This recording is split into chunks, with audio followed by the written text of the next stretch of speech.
ঘি বুলি দিয়েছি, ঘি বুলি দিয়ে এই দুধের গোলা ব্যাটারটা দিয়ে দিলাম। ব্যাটারটা একটা মাপ আছে, এই মাপটা দিয়ে দিলে গোল করে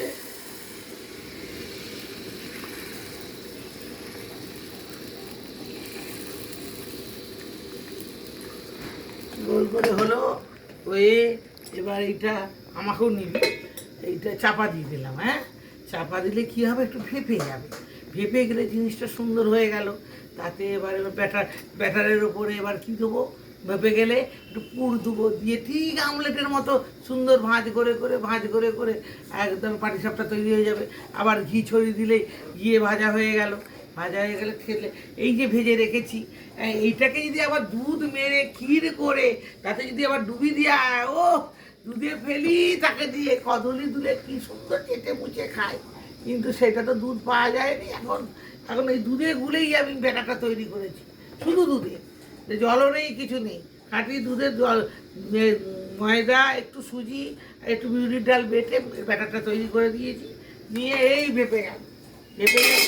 এবার এটাতে একটু পুরটা দিয়ে দিই। এই পুরটা দিয়ে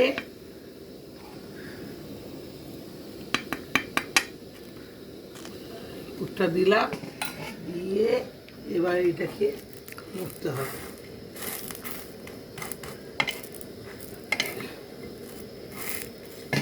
মুড়ে ঘি দেওয়া হবে, দিয়ে ভাজা হচ্ছে।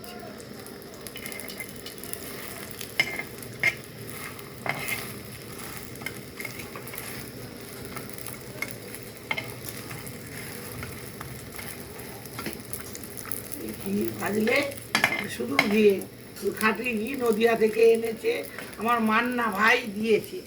ভাই আমার ঘি দেয়, নদিয়ার খাঁটি ঘি, নদিয়ার ঘিয়ের নাম আছে। এই নদিয়ার ঘি গন্ধে মম করছে। এই তুলে এই রাখলাম। আবার এইটা তেল, এবার ঘি রয়ে গেলে তখন আবার ঘুরতে যাবে না, সেই জন্য এটা আবার ঘুরিয়ে নিয়ে আবার দিয়ে দিলাম। আবার দিয়ে এবার একটুখানি ঘুরিয়ে দিতে হবে, গোল করে ঘুরিয়ে এই করে নিয়ে এই চাপা দিয়ে